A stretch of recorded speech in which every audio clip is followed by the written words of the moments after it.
topics and opinions expressed in the following show are solely those of the hosts and their guests and not those of W4CY Radio, its employees, or affiliates.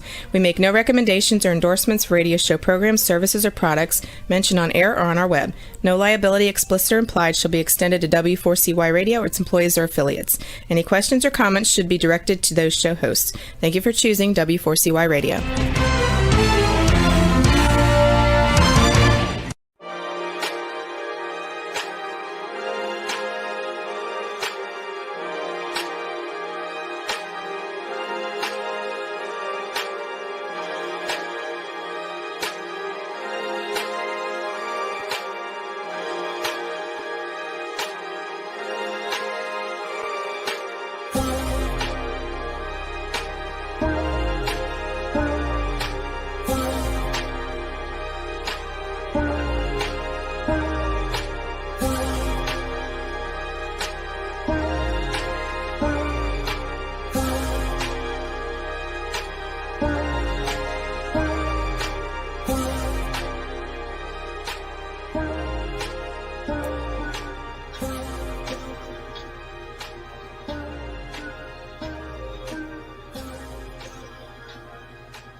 Well, good evening, and welcome to another fabulous show of Setting It Straight with Miss Gray.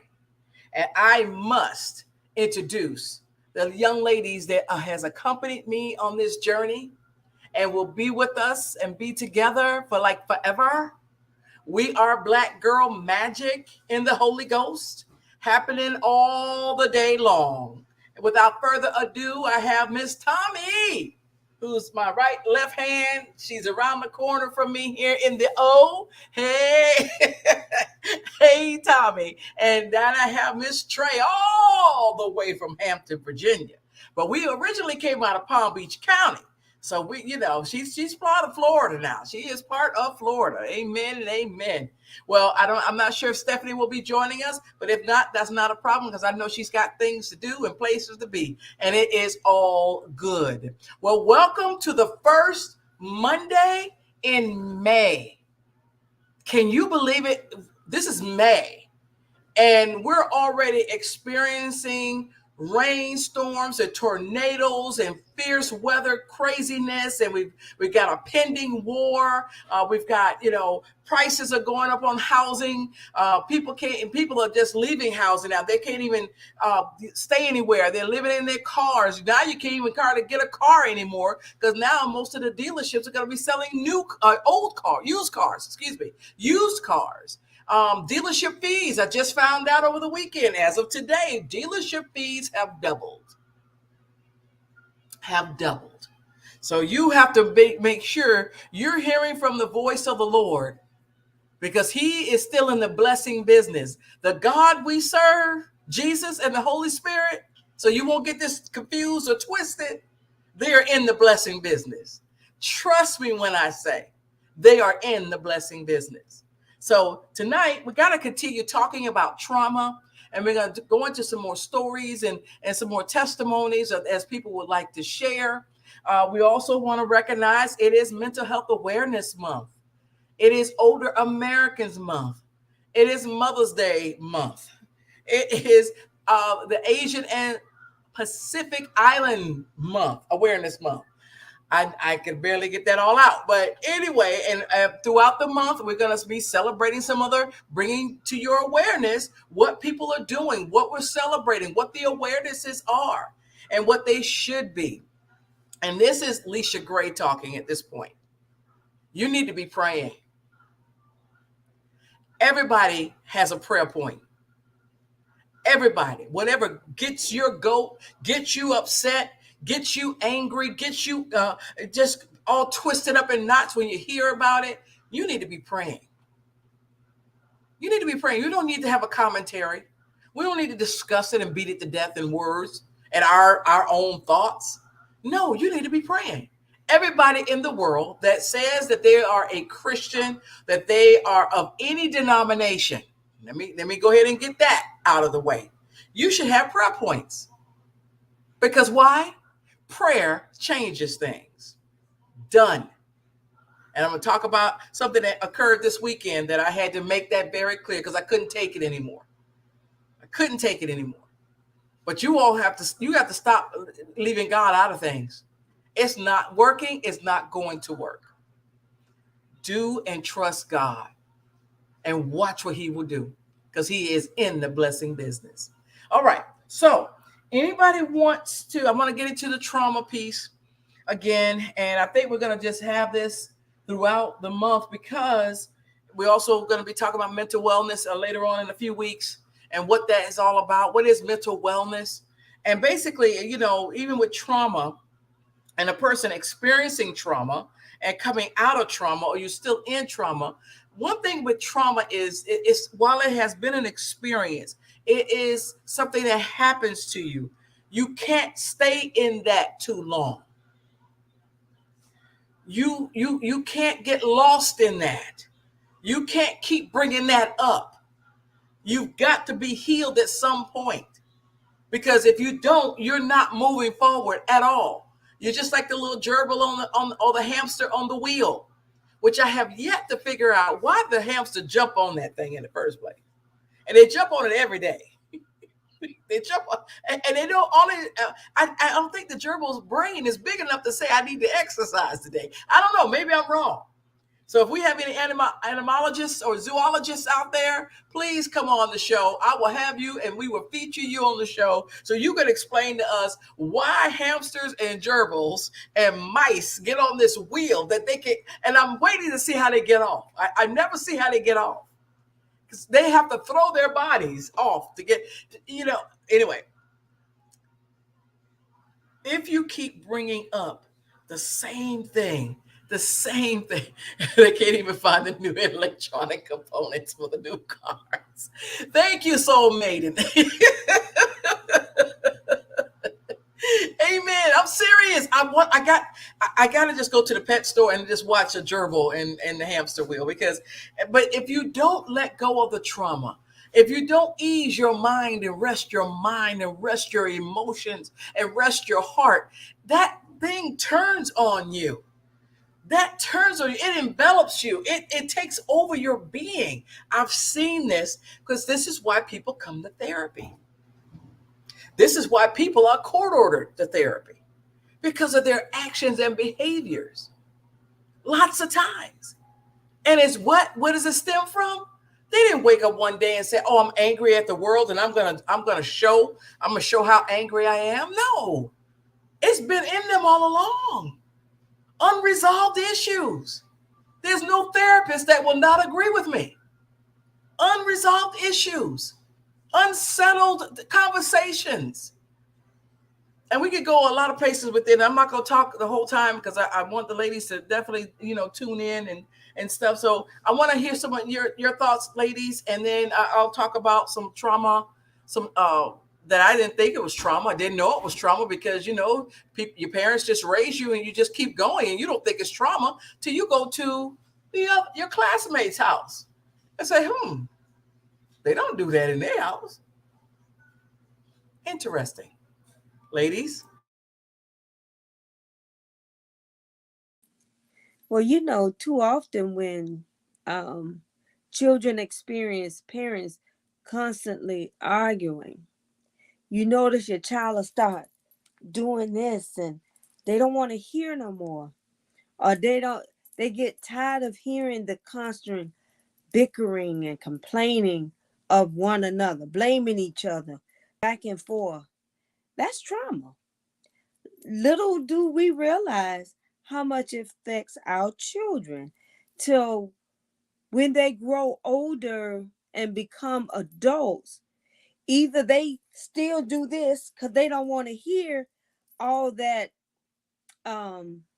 complaining and riffraff and all that brings back old memories that hurts, because eventually and hopefully they don't all hear or see that mom or that dad being abused or hit or whatever the case may be. But just that verbal abuse is just as traumatizing as the physical abuse, be it the victim or the children.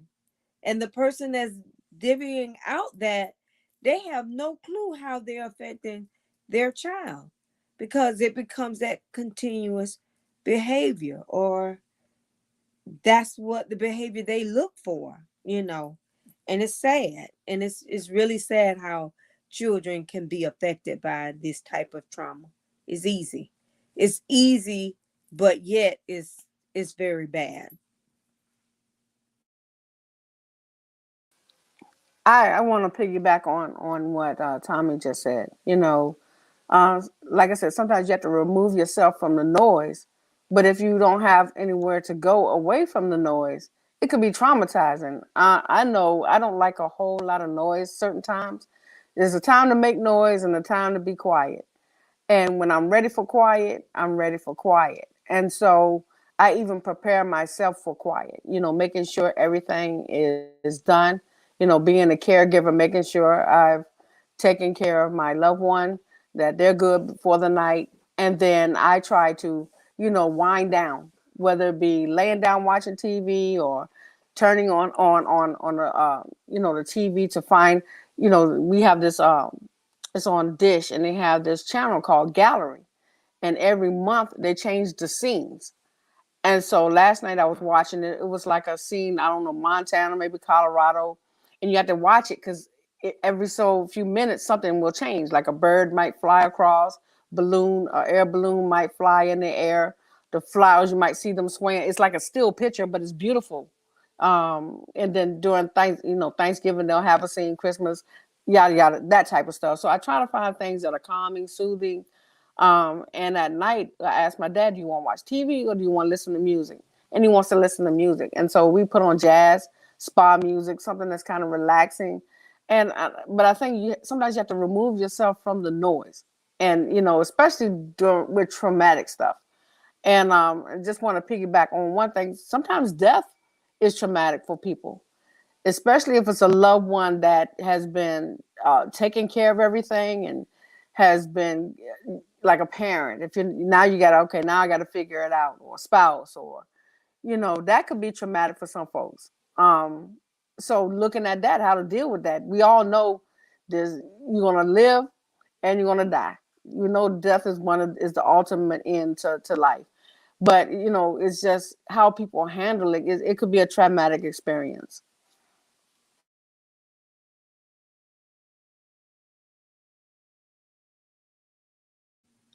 Well, too often we allow ourselves and our loved ones to go through that. And when does it stop?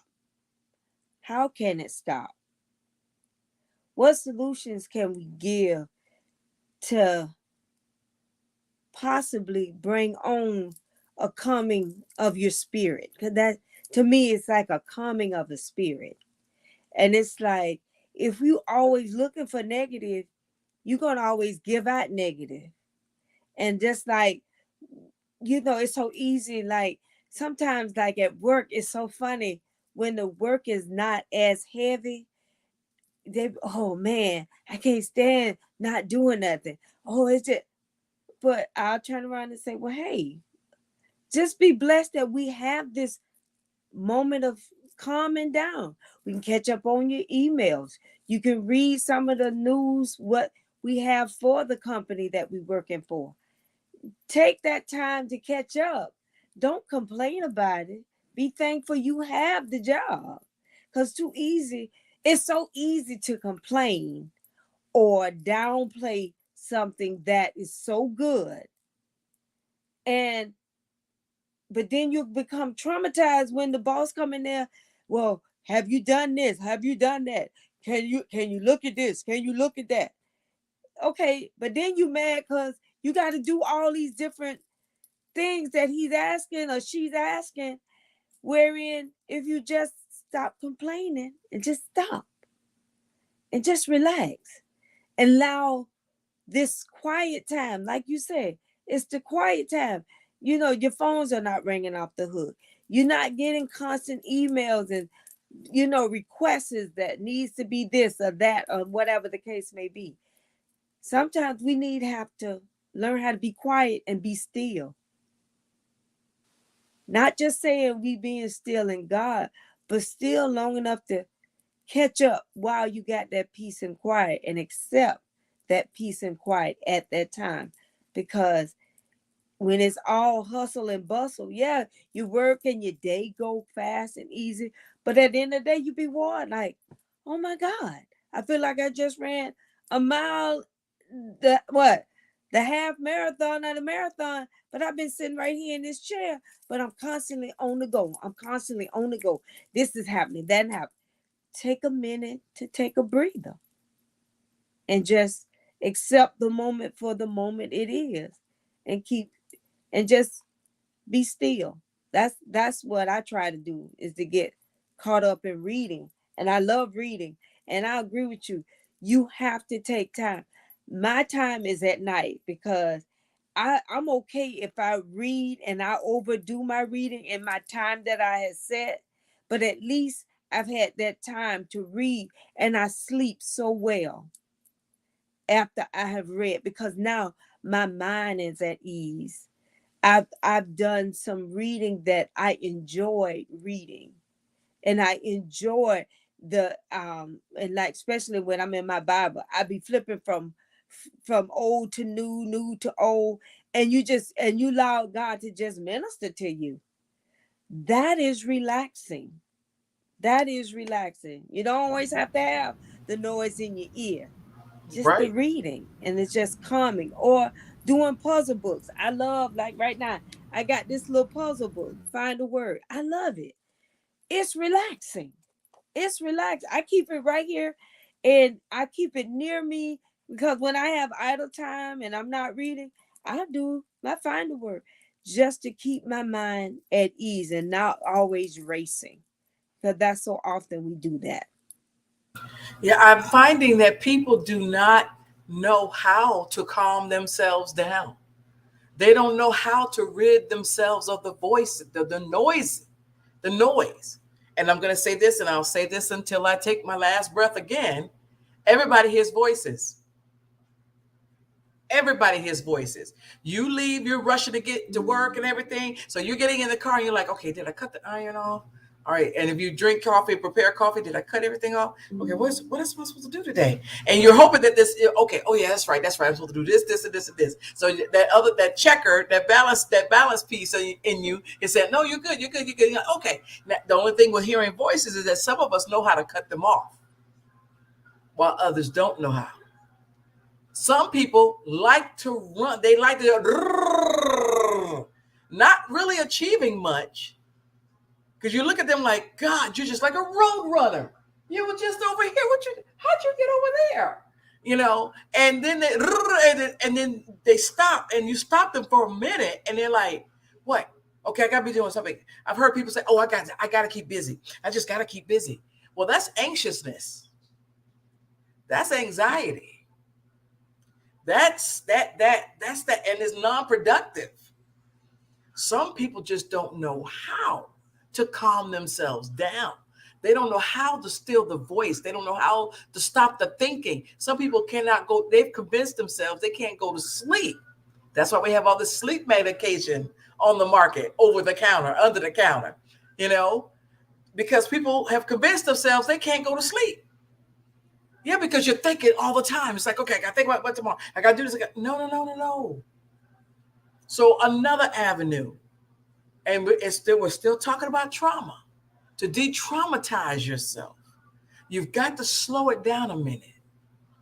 And then you've got to stop and say, okay, is my rehashing the same thing over and over and over? Or is it that this supervisor triggers this memory of this event that happened to me, or this person triggers that? Why is that? What really is that? Because you could trigger me, you could provoke me, these memories come flooding back. I was traumatized in my second marriage. I lived in fear because once after I got married, a year after I was married, the babies, I became pregnant. Don't know how, because I don't like to take medication. Well, I kind of maybe know how. But anyway, pregnant with the twins. And I'm like, this marriage is not even working. Lord, why would you even let me do? Oh, wow. And so the first 6 years of my marriage, I lived in misery and I cried. That's why I have the dark circles under my eyes, because I feared that all he needed to do, my husband needed to do, was to take the babies across state line. We're still married. We're still living in the same house. Florida is not going to chase him. And he would go to his family's hometown. So I had to suffer in silence for the sake of my children. And I had to grin and bear it. I was traumatized. And he was violent once towards me. Scared me half to death. I'm up here in Orlando. I'm not in my hometown. Who can I call? I don't have family like that who will come and look after me, who I could just pack up the kids and go. I know what that feels like. And I'm like, okay, Lord, I got to do one or the other. Maybe he'll just go. Well, no, he came back. I pay the cost to be the boss. I pay the rent. So I'm not going anywhere. You just leave me alone. No problem. He was already sleeping on the couch. He was already sleeping on the couch. I had the master bedroom. And we went about our day. We went about our time. Thank God for the children. But I lived in trauma, and I know my kids saw that. And I made him, when we had good days, I made him go back. I said, I need to talk to you. I said, because you know what I do for a living. You know how I listen to people and their problems. And I see people who don't resolve their issues. You traumatize the kids when you hit me in front of them. I need you to go back and explain that to them as best as you can. I know you grew up with it. Your mother and daddy were fighting. Your brothers fought. That was the thing to do. And if you were a brother if you were related to your brother and the brother had enemies, everybody fought. I get it. But can you please go back and take away that pain and that experience for them, for me? Please. I know you love them. I need you could take them all three, go to dinner, or I'll leave the house. So I won't be around. I won't influence. I won't chime in. I need you to do this, if you don't mind. And he's like, I didn't know it was that bad. I said, yeah, trauma. You traumatize them, because these three people are looking at you, and you're showing them how a husband is, how a man treats a woman, and you place that pill, that bitter pill, in the mind gate, so they'll think there's nothing to hit somebody, to hit at somebody. It's nothing. Then I explained to him something my oldest son did. He was watching cartoons one day. This is before I even married him. I was divorced from my oldest son's father. And he was watching cartoons. I think it was either Bugs Bunny or Sylvester the Cat with Tweety Bird.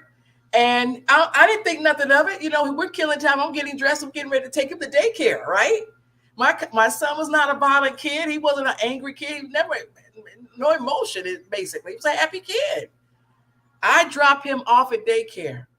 I'm driving away to go to a meeting. I get a call from the daycare owner saying, Miss Lewis, at that time was Lewis, can you come back? Because we've had an episode with Donald. I said, what kind of episode? Well, while this one little kid was eating, he kind of choked him.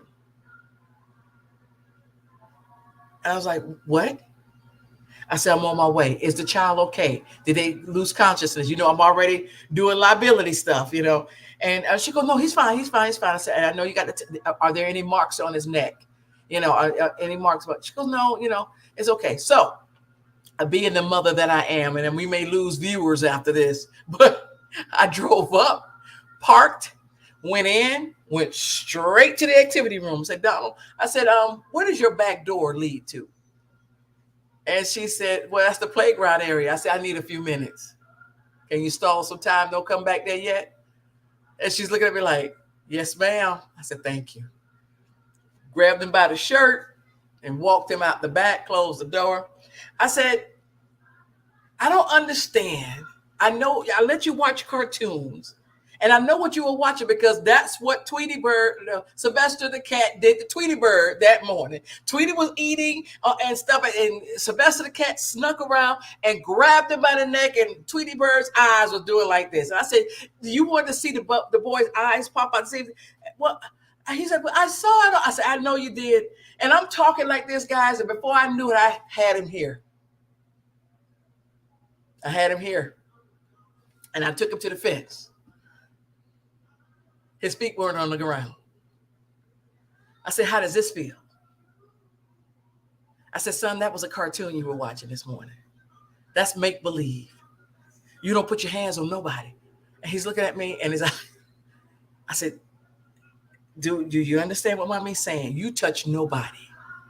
You won't be watching cartoons anymore. And we're going to have a further discussion. Now, you're going to go back in. I still had him. You're going to go back in and you're going to apologize to that young man. And you better pray that his parents don't file a lawsuit. And he looked at me. The owner came out. She said, "Miss Lewis, everything okay?" I said, "Yeah, couldn't be better." But he saw it on the cartoon. I know what he's watching because I look back and I said, "Oh God, Tweety Bird, you don't stand a chance." I knew Sylvester was going to get him. Now, of course, they're going to take Tom and Jerry off the syndicate and stuff like that. I mean, it was just playful. But here's a little child, 3 years old, 4 years old, think it's funny, and oh wow, he's doing the same thing. Why, thank God nothing came out of it. I was ready. And I was praying, "God, please don't let nothing come of this." And I know my son was traumatized by the way I reacted too. But later on when I came and got him, and after school, I really just sat him down. I didn't change clothes. I didn't let him go play. "No, you got to listen to me. You can't do that. And this is why. And this is why." So our children go through things, and it's horrible things. I can't even imagine horrible things. And now we're finding, children dead and been buried for 30 years of cold cases and all kinds of stuff. I can't even imagine what that child went through. People sitting in prison now, in jails and stuff. I don't even think you need to, it's my personal opinion. We don't need to have death row. Once you're found guilty and you have a sentence of death, we just need to just take you out back. Done. Done. That's my opinion. It works. Done. Old Testament style. Done. We told you not to steal. You stole. Goodbye. Anyway, trauma comes in all shapes and sizes. What's traumatizing to me may not be traumatizing to you because you grew up like that. You grew up like that. It was something when I went to, I didn't know we were poor. My parents had me in private school, but I know they were paying double tuition because I wasn't Catholic. But when I went over to my best friend Kelly's house, I'm like, "Oh, wow, this is a big house." Well, her dad is a cardiologist and the mom was a stay-at-home mom. They only had 2 kids. And I'm like, my house don't look like this.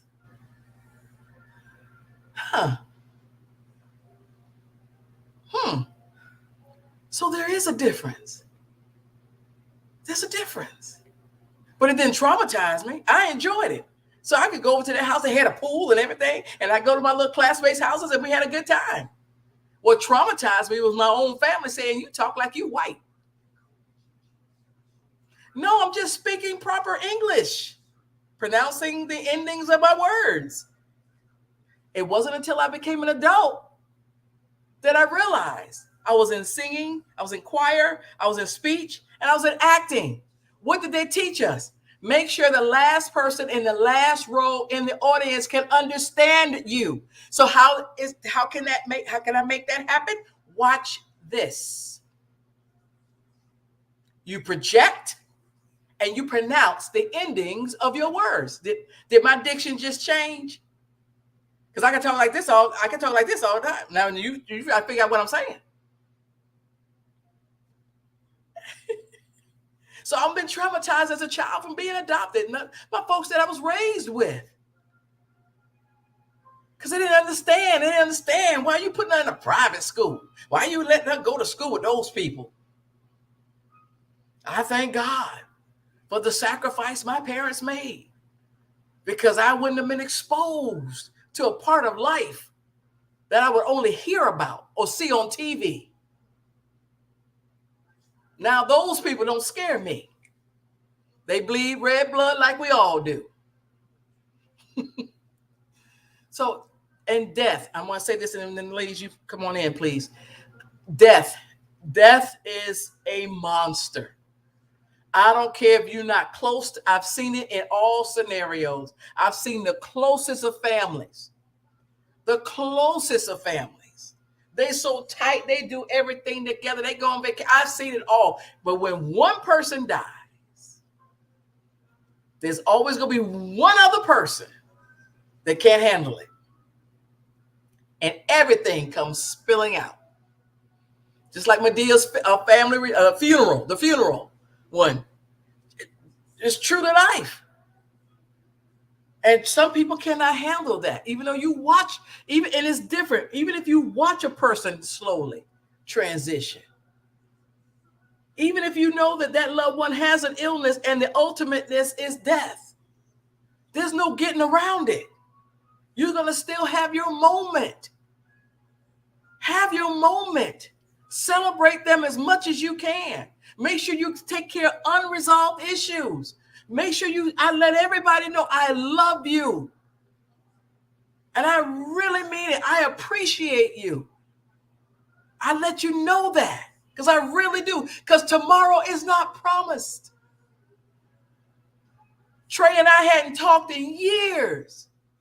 She didn't even know what happened to me. And we came back. She didn't know. Tommy's right here. She didn't know. So, but it's the last conversation we had that bridges us together. It's that last conversation. We can pick it up where we left off. They didn't even know I was in the hospital. They didn't know what had happened to me. But we had a good relationship. We had good memories, good experiences, good conversation, supporting things, supporting relationships. No unresolved issue. If I left here tomorrow, I have no unresolved issues with these ladies. They have no unresolved issue with me. They let me know how they feel now. If they got questions, they question it now. I got a question. What you think about this? Or what did you mean by that? No, we don't have those. So trauma can sprout off behaviors, unhealthy behaviors, memories, unforgiveness, unable to forget stuff. And guess what? Just like that gerbil, you may be moving, but you're not going anywhere. Ladies? I think one of the things too, when we talked about, I think Tommy, you said, how do we stop that? How do we break cycles? Or you have to acknowledge and look around and observe, in different environments. Look at your environment that you live in and look at other environments and compare. Do I want to be in my environment or do I want to be over there in an environment similar to something else? My environment is, I like it. I like to feel safe in my environment as possible. Right now, you can only be but so safe, because you have people who are ruthless everywhere. But I look at, comparison, where would I want to be? And then you try to align yourself with folks who are doing the same thing. One of the things too, if you cannot escape, and this is one of the things I try to teach my adult clients, especially, because some of them used to live or lived in an assisted living facility, and invest in some earbuds, simply because you have to get the noise out. You have to create your own noise or your own quietness. Because if you have over 30, 40 folks that are living in a facility, everyone has a different issue. Some things are similar, but everybody's not the same. That can affect you. That can affect you. I know me going in, I said, wow, I don't know if I could. I don't know if I could. But I guess you do what you have to do because you have to do it. So, I would encourage or buy a set of earbuds. If they have a cell phone or radio, plug those things in and also try to explore different music channels. The more bumpity bump, you're gonna bounce. If you're looking for something relaxed, you got to find something that's gonna relax you, whether it be musical tones, instrument tones, sounds of nature. You have to kind of create your own environment, and that's what I do. I try to create the environment that I want to have and I can take with me easily. And so, but not everybody has that. But you really have to be in tune with what's going on. You can't just let stuff go, because you can be just like that gerbil on the wheel, just spin, spin, spin, spin, because that's what he's used to. But if you say, why am I spinning? Why am I doing this? And sometimes you have to change the channel. Sometimes you have to change that channel. Let's switch it up and do something differently and try something new, because people are scared to try things. People are scared to try something new. No, I don't need that because this is this and that. It has that stigma behind it. But try something new. I'm not saying you have to I'm not saying go bungee jump, but experience other things, because I'm not bungee jumping. I'm not changing that channel. That's not happening. So, but create your own environment that's gonna kind of help calm you down, and recognize what hypes you up. If this is what you listen to at night, if you're trying to sleep, you don't want that. Also the screens from the cell phone, the screens from your tablets, all that stuff is stimulating. Screens from the that's stimulating. It's gonna hype you up. So that's not the environment you want to be. I think, like Tommy hit it, the word search puzzles, the reading of the books, those things that you're doing the actual stuff, and it's not noise coming into your ears and placing things there. So that's my suggestion. And maybe make yourself a personal toolbox, your relaxation toolbox of things that calm you down. And when you want to calm down, go to that box, whatever you call it. It could be puzzles, games, whatever, earbuds, and go to that and use that as something that you can create your environment with. You hit that on the head. And just like, for me, my peace and quiet, I don't turn no TV on. I know that's crazy. I know a lot of people have an issue with that. But like you said, you find that peace of mind of music to relax yourself. And I just want to piggyback off of what you were saying, Ms. Gray, about you was thinking about your children being taken. I have a girlfriend. Her mom and her dad was married. Now the mom had 2 children prior to their marriage, but he embraced all of them. And it was 5 of them. And it would just so happen. She was a young girl. She said she remembered that day. She didn't understand what was going on. But the dad took off with 2 of her sisters. He was trying to get all 5 of them. But the brother picked her up and held the other sister back. And he left with the other 2 sisters and raised them. And the mom, she called the police. She called everything. They were legally married. And it was really nothing to do. And the people actually told her, say, what you need to do is let him take care of him. Let him raise them. That hurt her to her heart. But it was nothing she could do because she still had 3 to continue to raise and had to show her face. They eventually got a divorce, but I don't know at what point the divorce came about.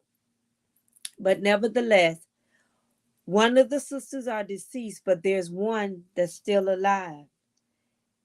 And I think she harbors that her mom didn't come get her. And it wasn't that she weren't trying. She just didn't have the availability and the resources to make that trip with 3 children to try to come back. And it would have been really hard for her to do that, meaning that this man had control of whatever. But that sister needs counseling. But at this point in time, they just had to accept her for who she is. but it doesn't stop her from loving her as her sister. And the mother never stopped loving any of her children. She loved them all. Whenever she could be there, she was there. But at some point she had to say, Lord, it's a reason for you doing what you did. And she had to accept that. And she's a praying, God-fearing woman that loved the Lord and tried to live her life that way. So it's not just you that have thought of that. Some of them have lived that. And it's a sad situation, but life went on. Everybody's grown. You know, they know her, her grandchildren know her, but now it's up to them to mend that gap that might have been there. So I don't know exactly how deep things are, and I don't get into it. But like I told her, we talk about it for you to verbalize it, get it out your system. And she said, but I, you know, in her conversation, she said, but I still love my sisters.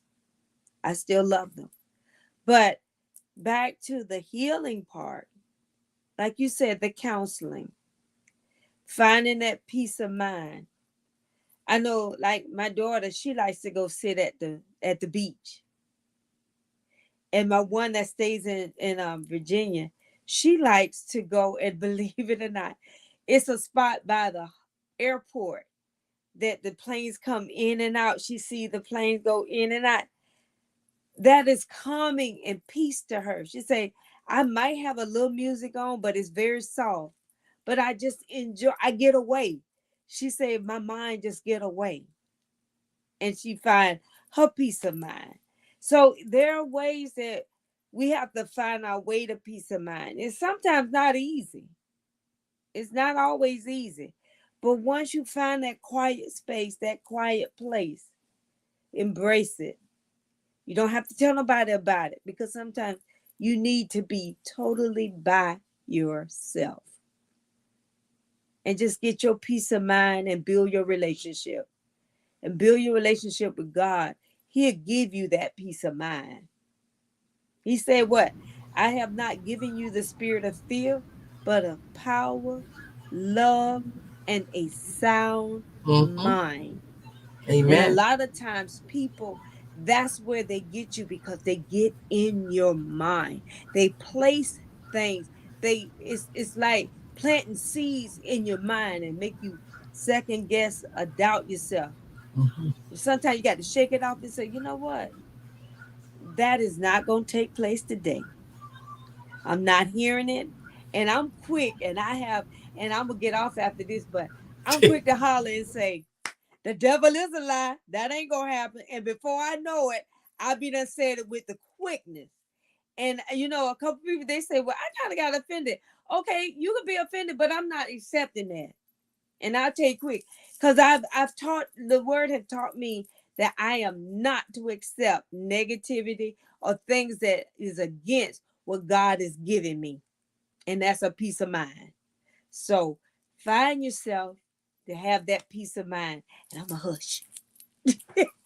Well, the important piece is also something that you had said, but all you have said.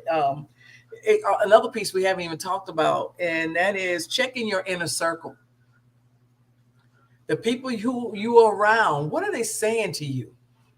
What are they, you know, what kind of influence do they have on you? And that's a big thing, especially nowadays. God is revealing and exposing people. Hidden agendas and everything is out. The cream is risen to the top of evil that's out there. And people who don't have your best interests at heart. So you need to check people who are around you, because they keep you in the past. They keep bringing up the past. Don't you remember when? Oh, I remember when. No, that's not helping me. And it's not a narcissistic thing to be able to say, does this association bring me joy? Is this an opportunity for me to be better? Is this an opportunity for me to gain, you know, and to strengthen? And does this person, do they really have my best interest at heart? Because if you've got somebody that's constantly bringing up the past, they want you to stay back there stuck with them. They're not going anywhere. Steve Harvey talks about it when he talks about his vision board and how that came about and acquiring property. He finally figured out there's 36 billion pieces of land across America. And he said, so that means, he said, I did my little hood math. That means that we could get 6 acres apiece. So he began to ask God, where's my 6 acres? And he was acquiring the acres because he wanted a fishing piece on it. And so then he went home to his hometown, and his homeboys are still on the same corner he left them at 30 years ago. And they're like, Steve, oh man, we see you, you're doing all right, you got it. So he's getting ready. He said, okay, he stood around, he said, I talked to him for a little bit. Then he went on to his car and they said, well, where you going, man? You ain't gonna hang out? He said, no, man, I can't hang on the street with y'all. Oh, you think you that? Oh, now you done got this. And he said, Steve says he was getting in the car. He said, now, Lord, they still on the same corner from 30, 40 years ago. Can I have their acres of land, please? And also, I got some homeboys in prison. They ain't going to ever need their land. Can I have their land too? And he acquired over 300 acres of land. You have not because you ask not. You have to have the faith of a mustard seed. And even though it's funny, and it is funny, and it will continue to be funny, but he was really truthful. He said, they ain't going to need their land. Can I have their 6 acres each? And he got that by believing in God and asking God for it. So you got to check the people that you're around. He could have felt guilty and said, oh, yeah, let me hang out with them. No, he had a gig to go do. He had to get back on the plane and get home or go to the next state. He had to make money so he could take care of his family. He got his first $1 million, and he and his homeboy they out and stuff. And he said, "Oh man!" And they treated everybody in the club or whatever. And the friend said, "Steve, you ain't a millionaire no more." He said, "What you mean I ain't a millionaire?" He said, "No, we done spent all this money here, getting all juiced up and everything. We buying dinner for everybody. You ain't a millionaire no more." Steve said, "Oh, I figured out. In order for me to be a millionaire, I have to have $2 million because the $1 million I'm spending, I'm paying bills out of that." Learned a lot from that. But nevertheless, you have to embrace, and something Trey said also, I'm going to say this, and then we're going to talk about next week's show. What Trey said, you got to embrace. You got to take accountability. You got to assume the responsibility. What's your fault? What is it? Is it the cause? Are you causing this? What are you drawing to you? Okay? You've got to face some facts about some things. And the last question is, by me holding on to this issue, that experience, is it helping me to grow? Is it helping me to be a better person? Or will the experience of it, me letting go and forgiving it, going to make me a better person? You have to make that decision for yourself. Now, I'm just going to segue. Next week, we're going to continue talking about trauma, but we're going to talk about generational and racial trauma. We got 50 minutes on the show. We're going to do the best we can, but that's a whole big piece, and we're going to really focus on generational trauma.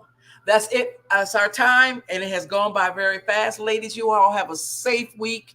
Be blessed.